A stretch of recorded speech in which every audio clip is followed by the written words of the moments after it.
Hello and good evening students. Today is class number 5 of mechanical properties of fluid. In the previous 4 classes we have studied about static fluid means fluid जो कि rest में है उनकी properties. ठीक है, आज पढ़ेंगे हम फ्लूइड जो कि मोशन करते हैं, जो कि फ्लो करते हैं, तो वो क्या क्या प्रॉपर्टीज शो करते हैं. ठीक है, आज हम पढ़ेंगे फ्लूइड डायनेमिक्स.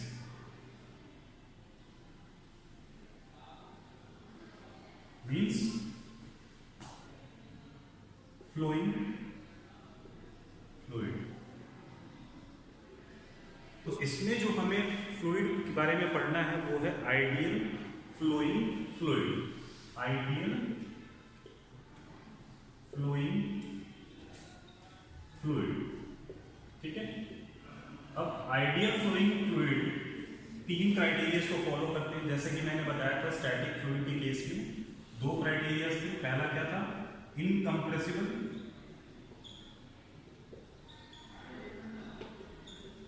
इनकम्प्रेसिबल को हम कह सकते हैं कि density is constant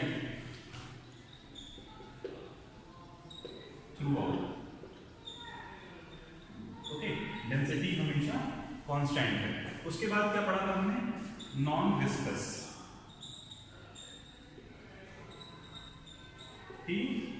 It has no friction. Right?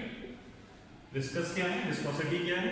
Friction in 2 layers of fluid. और थर्ड क्या है? Irrotational. Fluid कैसा हो? Rotational ना हो, means angular velocity की वैल्यू क्या हो? 0. Angular velocity की वैल्यू क्या हो? 0. तो हम लोग बेसिकली पढ़ेंगे आइडियल फ्लोइंग फ्लूइड के बारे में. अब हम समझते हैं कि कितने टाइप्स के फ्लूइड फ्लो होते हैं. ठीक है, कितने टाइप्स के फ्लूइड फ्लो होते हैं. इसमें सबसे पहला टाइप है दैट इज स्ट्रीमलाइन फ्लो, मतलब स्टेडी फ्लो. ओके, कि जितना फ्लूइड इन हुआ उतना ही फ्लूइड आउट हुआ. ओके,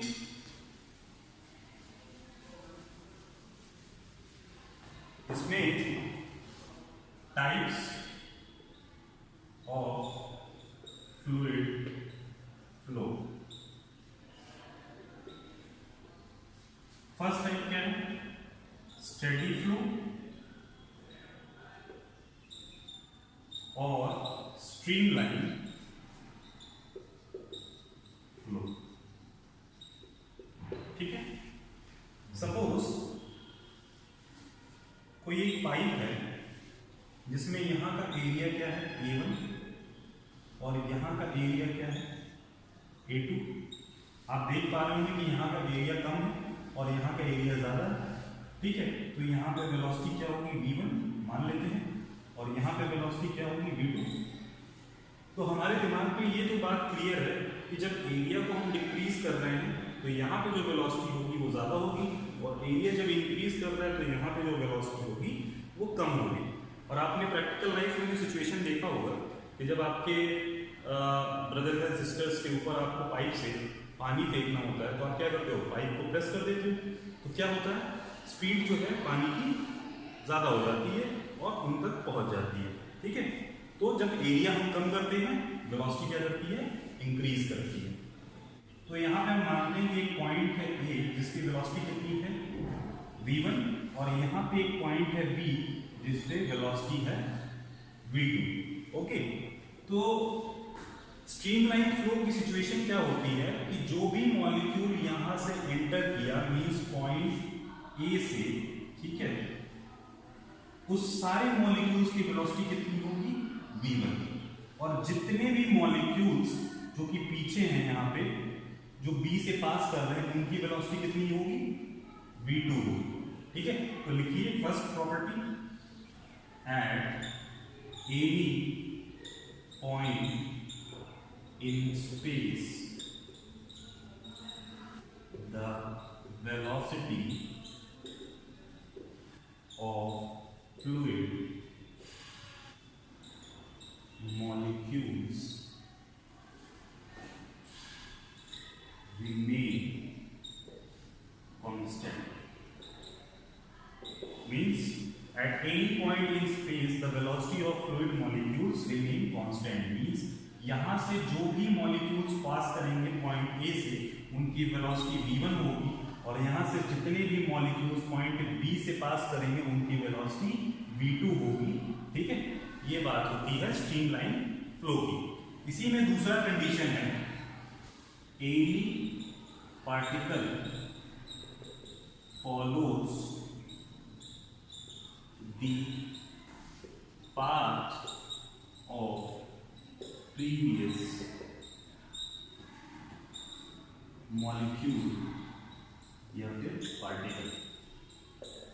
ठीक है, तो कोई भी मॉलिक्यूल जो यहां से एंटर कर रहा है फ्लूइड का वो वही पाथ फॉलो करेगा जो उसके पहले वाले मॉलिक्यूल ने फॉलो किया है. ऐसे फ्लूइड फ्लो को हम क्या बोलते हैं? स्ट्रीमलाइन फ्लो या फिर स्टेडी फ्लो. एक आखिरी बात नोट कर लीजिए, the path taken by a fluid particle in steady flow is called streamline. Word से भी क्लियर है स्ट्रीमलाइन का मतलब एक लाइन जो कि स्टेडी फ्लो की वजह से हो रहा है और सारे मॉलिक्यूल्स सेम पाथ फॉलो कर रहे हैं, उसको हम स्ट्रीमलाइन बोलते हैं. सपोज ये एक स्ट्रीमलाइन फ्लो है, ओके, और हमें किसी भी पॉइंट पे ये जानना है कि यहाँ पे इसकी वेलोसिटी क्या है. इस पॉइंट पे वो फ्लूइड की वेलोसिटी क्या है, तो हम एक टैंजेंट ड्रॉ करेंगे. ये होगी velocity of the fluid. Okay, यहाँ पे हमें चेक करना है तो इसकी टैंजेंट ड्रॉ करेंगे. यहाँ पे वेलोसिटी क्या होगी? v2. यहाँ पे हमें देखना है तो यहाँ पे अगर हम टैंजेंट ड्रॉ करेंगे v3. तो किसी भी पॉइंट पे फ्लूइड की दो डिफरेंट वेलोसिटीज नहीं होंगी. किस केस में? स्ट्रीमलाइन के फ्लो के केस में.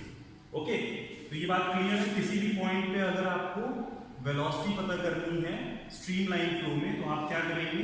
उस पॉइंट पे एक टैंजेंट ड्रॉ करेंगे.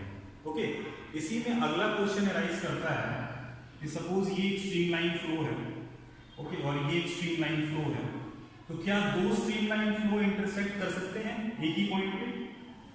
Can two streamline flow intersect each other?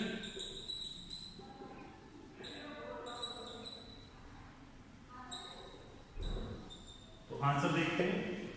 Suppose इस पॉइंट पे दो स्ट्रीमलाइंस इंटरसेक्ट कर रहे हैं. इस पॉइंट पे जो वेलोसिटी होगी उसका टेंजेंशियल डायरेक्शन ये होगा v1 और इसी पॉइंट पे इस वाले स्ट्रीमलाइन का जो डायरेक्शन होगी वेलोसिटी की वो v2 होगी.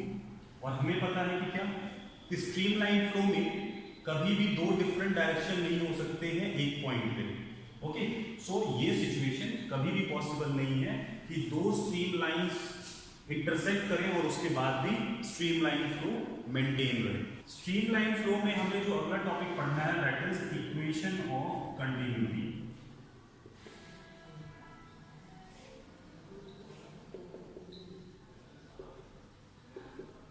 इक्वेशन ऑफ कंटिन्यूटी में जो सबसे मस्ट क्राइटेरिया है वो क्या होगा?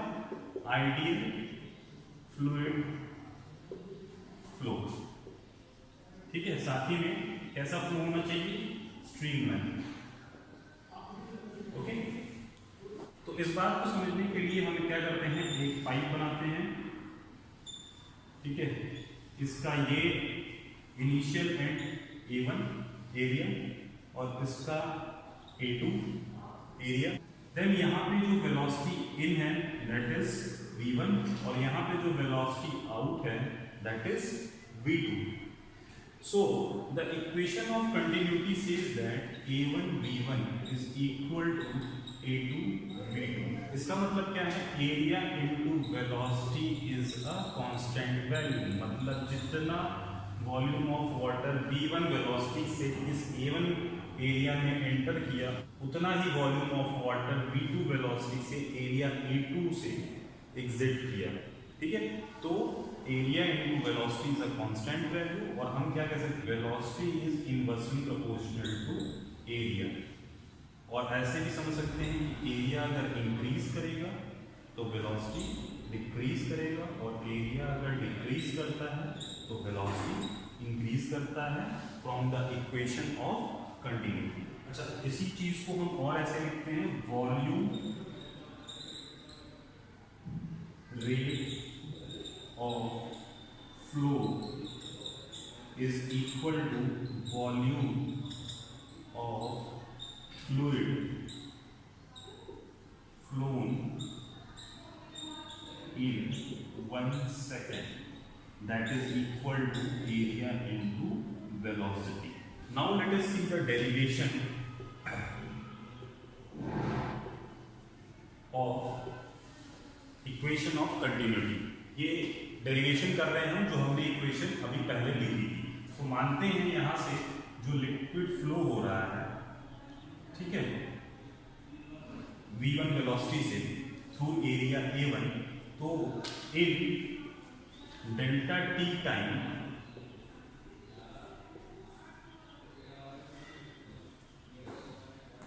जो फ्लूइड यहां से फ्लो किया वो कितना मूव किया, तो इसको मान लेते हैं d1।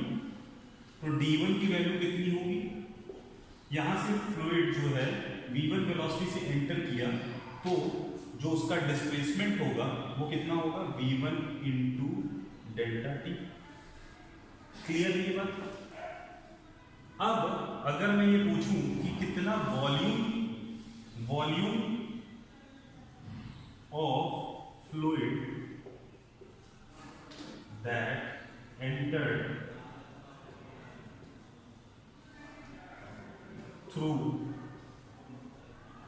एरिया A1, अगर ये एरिया A1 है और इतना D1 जो है फ्लूइड एंटर किया, या D1 इसका डिस्प्लेसमेंट है, तो कितना फ्लूइड इसके अंदर घुसा, ठीक है, that would be A1 into D1, और D1 की जगह पे हम लिख सकते हैं A1 into V1 delta T, right. ये तो हो गया वॉल्यूम जो यहां से अंदर गया, ठीक है। अगर हमें पता करना हो कि मास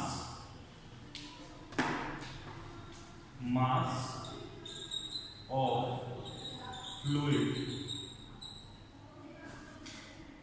फ्लोइंग,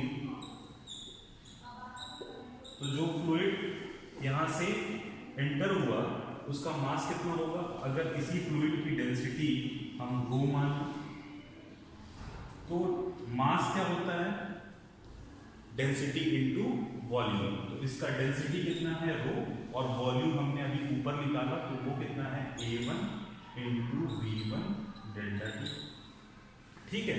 और मैंने अभी बताया था कि स्ट्रीमलाइन फ्लो में जितना भी वॉल्यूम ऑफ वाटर इन होता है उतना ही वॉल्यूम ऑफ वाटर आउट होता है। So similarly the mass of fluid flowing out, वो कितना होगा, उसकी वैल्यू कितनी होगी। देखिए फ्लूइड की डेंसिटी तो सेम है, चेंज क्या है एरिया और वेलोसिटी। तो यहां से जो फ्लूइड निकला होगा उसका डिस्प्लेसमेंट हम अगर d2 मान लें, ठीक है, तो मास ऑफ फ्लूइड जो आउट गया वो क्या कितना होगा, rho into A2 into V2 into delta T, क्योंकि ये जो डिस्प्लेसमेंट D2 हुआ होगा वो कितने टाइम में हुआ होगा, डेल्टा टी। और यहाँ पे जो वेलोसिटी है, तो डेल्टा टी को अगर आप वेलोसिटी से मल्टीप्लाई कर देंगे तो पता चल जाएगा डिस्प्लेसमेंट, और डिस्प्लेसमेंट पता चल गया तो ये एरिया से मल्टीप्लाई कर दिए तो पता चल गया वॉल्यूम, और वॉल्यूम तो आपने डेंसिटी से मल्टीप्लाई कर दिया तो आपको पता चल गया क्या, mass of fluid flowing out. अच्छा, स्ट्रीमलाइन फ्लो में जो मास इन है वही मास आउट, ओके। और ये क्या है, law of conservation of mass, right? Mass can neither be created nor be destroyed. So हम इसको लिख सकते हैं इक्वेशन 1 और इसको लिख सकते हैं इक्वेशन 2. तो जो फ्लूइड का मास इन हुआ है that is rho A1 V1 delta T, and जो मास आउट हुआ है वो है रो A2 V2 डेल्टा T.